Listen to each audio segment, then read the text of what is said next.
Occidente ha dejado los cimientos desde la antigüedad hasta hoy en día en torno a la filosofía occidental, que es la que mayor penetración tiene a nivel mundial, aunque bueno, es verdad que existe otra filosofía oriental o también, bueno, pues de filosofía del Islam.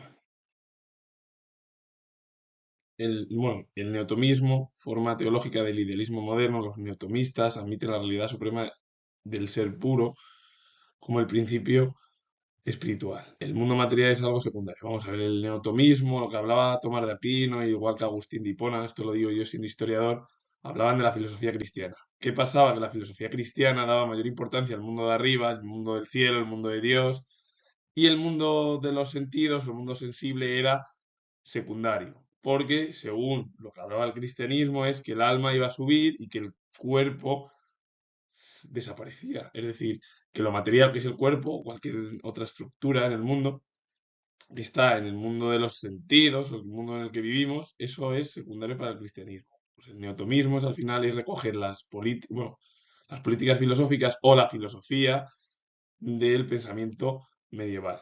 El humanismo cristiano, corriente filosófica que tiene como centro a la persona, personalismo, en el seno de la comunidad, donde ésta se humaniza plenamente y se realiza haciendo las propuestas de Cristo con su mensaje de amor como valor principal. El humanismo cristiano es el pensamiento que viene del cristianismo y que, según lo que te habla al final, Cristo, con el mensaje es que el amor es el principal valor del ser humano.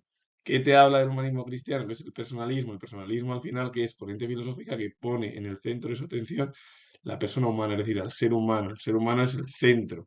¿Qué es el humanismo? Que surgió en la Edad Moderna con el Renacimiento y todo ello, que el humanismo es poner al ser humano en el centro. ¿Qué pasaba en el pensamiento, en el arte, en la literatura medieval?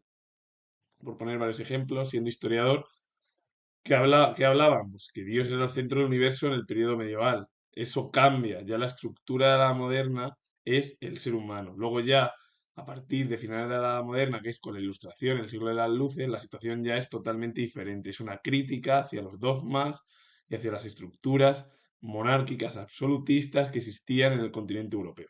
Pero vamos, para hablar del humanismo cristiano es pues, muy parecido al humanismo del siglo XV y XVI, bueno, la edad moderna o la modernidad europea, en la cual lo que da lugar es al personalismo. El ser humano está por encima de todo, el personalismo es la corriente que da importancia al ser humano, el ser humano es el principal objeto.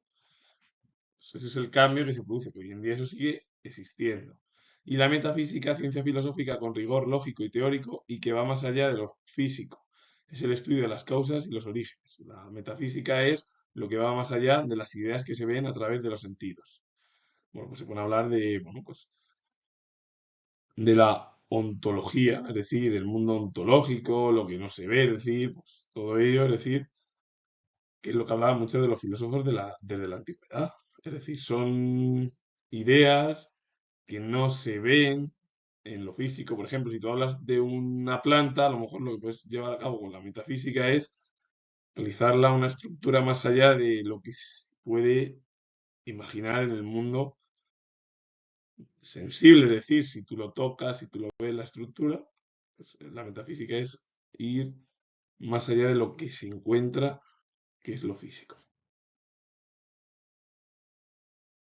Lógica filosófica. El área de la filosofía que estudia la aplicación de métodos lógicos a problemas filosóficos. Es aplicar los métodos lógicos a problemas filosóficos. Aplicar la lógica en la filosofía. La teoría de la entidad. Considera que la entidad contable es algo separado y distinto de quienes le proveen capital, siendo la unidad de negocios antes que el propietario. El centro de interés contable. Es decir, es como la teoría económica del pensamiento de, claro, en torno al capital, hay negocios y, claro, siendo la unidad de negocios antes que el propietario. Es decir, es como que quien tiene al final el capital es el que puede llevar a cabo en torno a la compra monetaria, por ejemplo. La filosofía de la religión, análisis filosófico de temas y conceptos relacionados con las tradiciones religiosas. La filosofía de la religión es la filosofía medieval. Es unir la filosofía eh, con el pensamiento cristiano. La filosofía de la mente, rama de la filosofía, en particular de la filosofía analítica, que estudia la mente, incluyendo las percepciones, sensaciones, emociones, fantasías, sueños, pensamientos y creencias. La filosofía de la mente recuerda mucho al pensamiento psicológico, que es al final el pensamiento en el cual, bueno, pues la filosofía de la mente lo que se encarga es de cómo se comporta el ser humano, en torno a las percepciones, sensaciones, emociones, fantasías, sueños, pensamientos, creencias que tiene la propia persona. La filosofía del lenguaje, rama de la filosofía que estudia el lenguaje desde una perspectiva general y fundamental, abordando cuestiones como la naturaleza del mismo, su relación con el pensamiento y el mundo, el uso y sus límites, así como aspectos relacionados con la traducción o interpretación. La filosofía del lenguaje es el estudio al final del lenguaje, cómo el ser humano al final se comporta, primero él y luego él mismo, tiene cuestiones en torno al medio natural, es decir, la naturaleza o su pensamiento con el mundo, el uso y sus límites, todo al final. Es decir, dependiendo de la filosofía, bueno, pues luego también, yo lo digo siendo historiador, dependiendo de la filosofía, puedes ponerte tus límites o no, porque en realidad el empirismo llega a lo que llega. Un filósofo empirista o un pensamiento empirista es llegar hasta el mundo de lo que se ve, no llega más porque para un empirista no cree en lo que hay más allá de los sentidos. En cambio, un racionalista o la filosofía racionalista sí que puede llevar a cabo un pensamiento pues, más allá de lo que ve, bueno, pues, con el pensamiento a lo mejor que tiene el mundo sensible. Pero bueno, eso ya se va interpretando. Pero claro, al final la filosofía del lenguaje es traducir, interpretar cómo se comporta el ser humano, cómo ve él, o bueno, sí, cómo él ve el propio mundo, cómo se comporta, cómo actúa, cómo realiza su vida. Es eso. Entonces, luego ya, que también se puede interpretar en el mundo psicológico en torno al lenguaje, a la filosofía, a la mente, en torno a la filosofía, todo ello. Entonces, al final, la mente, la filosofía de la mente, la filosofía del lenguaje son aspectos muy importantes porque te ayudan a comprender cómo la persona cualquier ser humano se comporta. Que esos dos conceptos tienen gran relación o mucha cercanía, mejor dicho, con el pensamiento psicológico o psiquiátrico. La filosofía de la ciencia, rama de la filosofía que tiene por objeto estudiar el saber científico desde un enfoque general y humano, en el sentido de cómo afecta a las personas y cómo componen el conocimiento acumulado, tanto históricamente como en el conjunto sociocultural de la humanidad. La filosofía de la ciencia se dedica al estudio científico. El objetivo es cómo ese mundo le afecta al ser humano y cómo el ser humano se adapta a ese mundo a lo largo de la historia, luego con el conjunto sociocultural, en torno a la humanidad, todo ello. Y el pragmatismo, corriente filosófica idealista y subjetiva que considera la verdad desde el punto de vista de la utilidad social. El pragmatismo es algo que es ideal, es algo subjetivo, es algo que se ve que no es objetivo, es algo de un pensamiento que está relacionado con el punto de la utilidad social, es decir, cómo nos reunimos o cómo socialmente nos comportamos los seres humanos. La filosofía del proceso identifica la realidad metafísica con el cambio. Es como esa realidad metafísica que va más allá de lo que se ve a través de cualquier sentido y se va produciendo pues, esos cambios en torno a esa realidad. René Guénon fue filósofo, masón, matemático y esoterista francés, conocido por sus publicaciones de carácter filosófico espiritual y su esfuerzo en pro de la conservación y divulgación de las tradiciones espirituales. La obra La crisis del mundo moderno de 1927. Guénon es un filósofo idealista que lo que cree es al final en el pensamiento espiritual, las tradiciones al final relacionadas con el idealismo, la religión.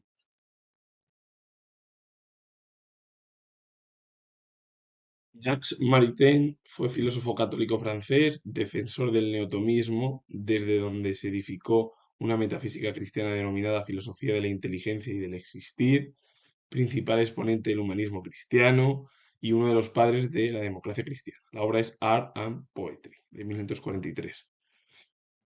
Una recuperación de la filosofía como vía hacia la solución de la crisis moderna, una auténtica comprensión de la ciencia y del dominio del mundo. La argumentación que el filósofo emplea hace referencia a la teoría clásica de los grados de abstracción del conocimiento y su adecuada aplicación. En lo que te habla al final es recuperar un poco la filosofía, el pensamiento, comprenderlo y unirlo con la ciencia y con el dominio del mundo, es decir, mezclar las dos, que es lo que se hablaba al final en la filosofía cristiana.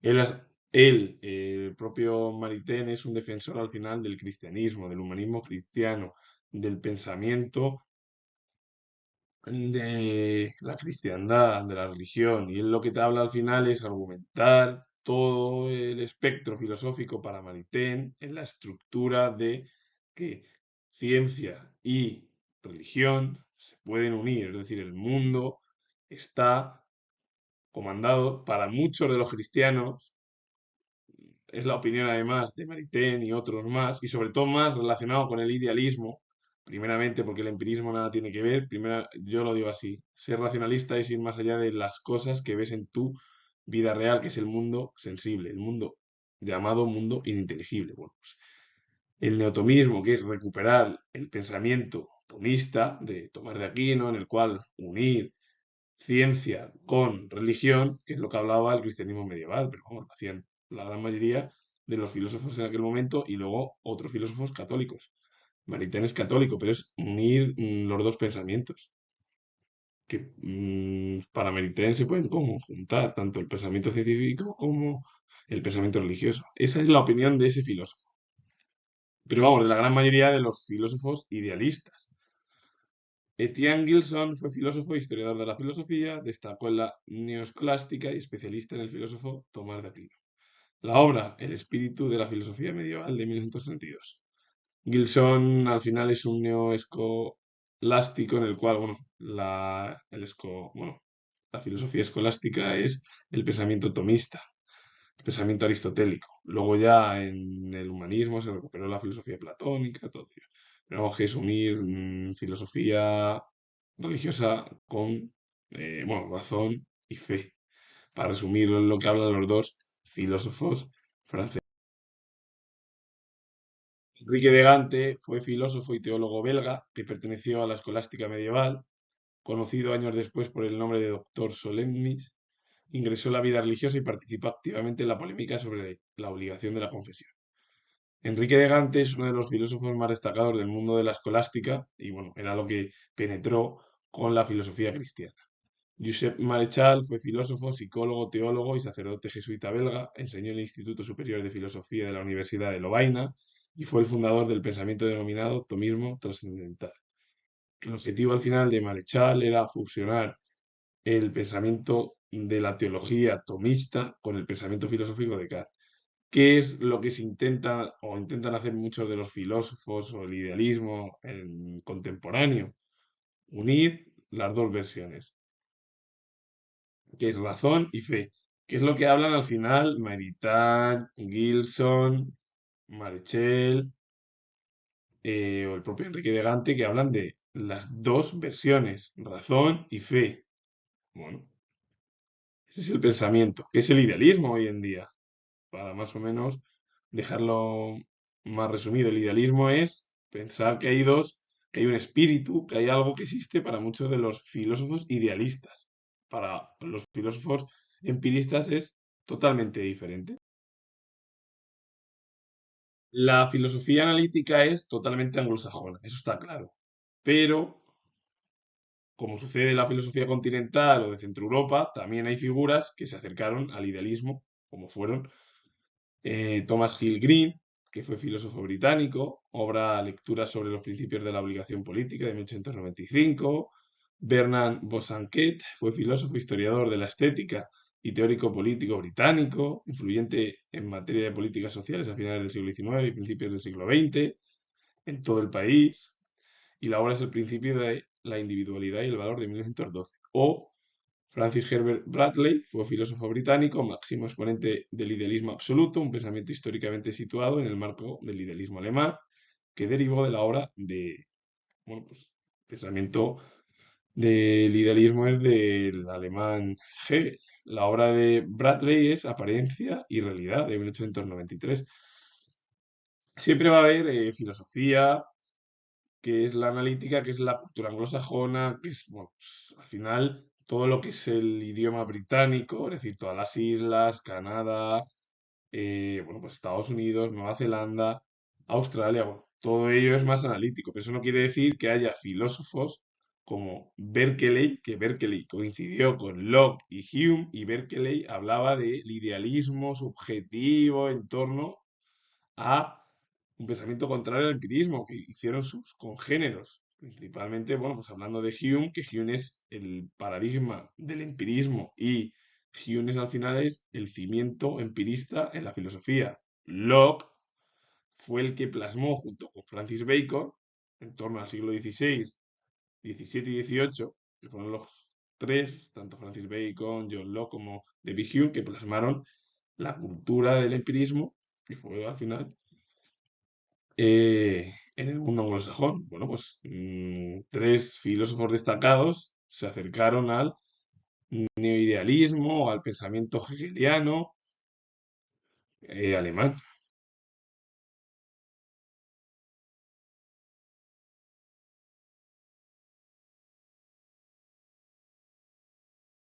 Herbarth fue filósofo, psicólogo y pedagogo alemán. Destacó como uno de los personajes de la agitación intelectual en Alemania, principalmente en las primeras décadas del siglo XIX. La obra La psicología como ciencia, bueno, de 1824 y 1825, bueno, recordar más o menos que se van a cumplir 200 años de su obra entre este año y el que viene. Consideraba que la base de todo lo existente se encuentra en los reales, esencias eternas, invariables, espirituales, como la mónada en Leibniz. La mónada es un dios que se inventa al final el propio filósofo Leibniz, e incognoscibles, como la cosa en sí de Kant. El alma constituye el real más perfecto y engendra todos los fenómenos psíquicos. Para Herbert, el pensamiento, y resumirlo así, es que el pensamiento idealista está por encima de todo y que el alma es lo más importante y principal del ser humano. Porque al final el alma es lo que engendra los fenómenos psíquicos, es decir, el alma es lo que da lugar a que nosotros nos comportemos de una manera o de otra, según el pensamiento idealista. Hilary Putnam fue filósofo, matemático e informático teórico estadounidense. Hizo aportes interesantes a la filosofía de la mente, la filosofía del lenguaje, la filosofía de la ciencia y el pragmatismo. Obra es Razón, Verdad e Historia de 1981. David Kellogg Lewis fue filósofo estadounidense, considerado uno de los filósofos analíticos más importantes de la segunda mitad del siglo XX. Obra Contrafactual de 1973. Y Wilfrid Sellars fue filósofo estadounidense. Obra Naturalism and Ontology, que es Naturalismo y Ontología, que se publicó en 1979. También son filósofos destacados, importantes, en torno al final al pensamiento metafísico, ideal, bueno, el pensamiento ideal, que sería el idealismo, es decir, el idealismo, pues eso, la división de dos estructuras eh, por parte del ser humano. El cuerpo, que es lo físico, y el alma, que sería lo divino dentro del idealismo, que es lo que habla mucho de los filósofos. Milik Capet fue filósofo checo-estadounidense, estuvo influenciado por la filosofía del proceso de Henry Bergson y en menor medida por Alfred North Whitehead. También que bueno, Whitehead fue un filósofo británico que intentó llevar a cabo una unión de dos pensamientos, metafísica y razón, o razón y fe, todo ello, bueno, más es la metafísica y razón. La obra de Capet es El impacto filosófico de la física contemporánea de 1961. Recordar que muchos de los filósofos son idealistas, que piensan en las estructuras del pensamiento al final, que hay dos mundos. Y que claro, para ellos el alma es lo principal, el resto es una mera copia de lo que existe en tu alma y a partir de ahí tu estructura, bueno, pues se rige, si es el pensamiento idealista es el alma, si es el pensamiento empirista o de otra manera, pues, o más científico, lo que da mayor importancia es a la ciencia. El idealismo es diferente. El idealismo habla de la metafísica, del razonamiento, de ir más allá de la estructura que ves tú a través del mundo de los sentidos. Y con ello finalizo. Repito, soy historiador y bueno, si os ha gustado este vídeo relacionado con la filosofía o pensamiento occidental, darle a like, suscribiros y comentar. Saludos, adiós.